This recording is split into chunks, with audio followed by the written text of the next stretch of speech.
बिस्मिल्लाहिर्रहमानिर्रहीम।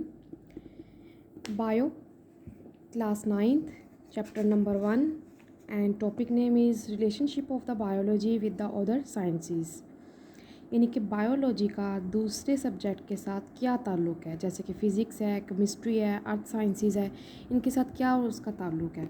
इसमें हम लोग अगर एग्जांपल देखें तो पहली एग्जांपल हमारे पास आती है बायोकेमिस्ट्री। अगर हम लैदा से इसका सब्जेक्ट देखें तो हमारे पास होती है केमिस्ट्री। अगर हम लोगों ने रिलेशनशिप देखना है बायोलॉजी के साथ तो हमारे पास होगा बायोकेमिस्ट्री। अच्छा, बायोकेमिस्ट्री बेसिकली अब है क्या? The study of the structure and reaction of the different chemical substances present in the living system. क्या है? The study of the structure and the reaction of the different chemical substances present in the living system. अब अगर हम इसकी example लें तो example हमारे पास क्या आएगी? फोटोसिंथेसिस, जो कि हमारे पास सूरज की रोशनी में होती है, और रिस्पायरेशन जैसे कि ब्रीथिंग वगैरह। इसी तरह अगर हम लोग बायोफिज़िक्स की बात करें, it deals with the study of the principle of the physics. क्या है?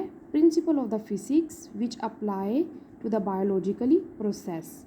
इसमें अगर हम एग्जांपल की बात करें तो हमारे पास एग्जांपल आ जाती है role of the lever and motion. Next one is the function of the muscles, यानी कि मसल्स का क्या काम होगा, बोन्स का क्या काम होगा, और जॉइंट्स का क्या काम होगा। Third one is the computational biology. अगर हम लोग कंप्यूटेशनल बायोलॉजी को रिलेट करते हैं, यानी कि बायोलॉजी को कंप्यूटर के साथ रिलेट करते हैं, तो हमारे पास बन जाता है कंप्यूटेशनल बायोलॉजी। कंप्यूटेशनल बायोलॉजी में हमारे पास है the uses of the mathematically models, algorithms and the computer simulations to understand the biological system and relationship. इसमें हमारे पास एग्जांपल क्या है? ये sequence of the amino acid in the protein, यानी कि प्रोटीन के अंदर जो इमाइनो एसिड की सीक्वेंस होगी वो किसके ऊपर बेस करेगी? कंप्यूटेशनल बायोलॉजी के ऊपर। Next is biogeography. क्या है? बायोजियोग्राफी। बायोजियोग्राफी किसे कहते हैं?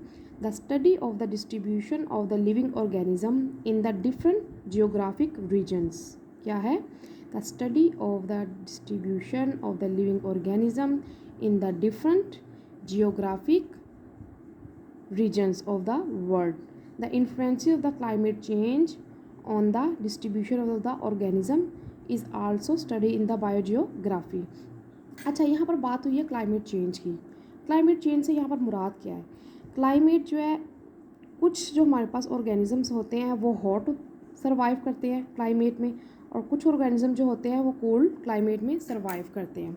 ठीक है, अब जैसे कि अगर हम एग्जांपल ले लें बर्फ़ानी चीते की। अब बर्फ़ानी चीता जो होगा वो तो सर्वाइव करेगा बर्फ़ के अंदर ही, ठीक है, बर्फीले इलाकों में। अगर हम उसको हॉट एरियाज़ में ले आएँ तो क्या वो सर्वाइव कर पाएगा? कभी भी नहीं सर्वाइव कर पाएगा, क्योंकि उसकी क्लाइमेट, उसकी सर्वाइव की रिक्वायरमेंट ही हमारे पास क्या है? कोल्ड की। ठीक है, तो वो हॉट क्लाइमेट में कभी भी सर्वाइव नहीं कर पाएगा। Next one is the biostats. It deals with the principle of the statistics to analyze and interpret the data related to the living organism. इसमें अगर हम लोग एग्जांपल की बात करें तो biological researches and the health care and the public health care, इसके examples आ जाती हैं। Biotechnology, what is the biotechnology? Uses of the living organism और their component to develop the beneficial product, यानी कि बायोटेक्नोलॉजी को यूज़ करते हुए कारआमद यानी कि मुफीद प्रोडक्ट्स का बनाना। ठीक है, जैसे कि आजकल हमारे पास इंसुलिन इस्तेमाल हो रही है। इंसुलिन कैसे इस्तेमाल हो रही है, कैसे बन रही है हमारे पास? Biotechnologist use the bacteria for the production of the insulin to treat the diabetic patients, यानी बैक्टीरिया को इस्तेमाल करके बायोटेक्नोलॉजी के थ्रू हम इंसुलिन को बना रहे हैं, और वो किस चीज़ के लिए इस्तेमाल हो रही है? डायबिटिक पेशेंट्स के लिए इस्तेमाल हो रही है। Next one is bioeconomics. It deals with the study of the organism from the economical point of view. क्या है? It deals with the study of organism from the economical point of view. In the bioeconomical scientists calculate the cost and the profit. यानी कि cost कितनी उसके ऊपर आ रही है, उसके ऊपर कितना खर्चा आ रहा है, कितनी रकम उसके ऊपर लग रही है, एंड प्रॉफिट, रिटर्न में हमें फ़ायदा कितना हो रहा है ऑफ द बायोलॉजिकल प्रोजेक्ट के लिए। जैसे कि एग्जांपल हमारे पास आ जाती है यहाँ पर production of the new variety of the crop, यानी कि अगर हम लोगों ने क्रॉप की कोई न्यू वैरायटी जो है वो प्रोड्यूस करनी है तो उसके ऊपर टोटल जो ख़र्चा हमारा आ रहा है वो कितना आ रहा है और उससे हमें फ़ायदा कितना हो रहा है। इसकी स्टडी को हम लोग कहते हैं बायो इकोनॉमिक्स। ठीक है, ये मेरा आज का टॉपिक था। इसमें अगर किसी भी किस्म का कोई इशू हो या किसी बात की समझ ना आई हो तो आप मुझे कमेंट कर सकते हैं। इसके अलावा चैनल को लाइक करें, शेयर करें और सब्सक्राइब करें और घंटी बजाना ना भूलें। Thank you.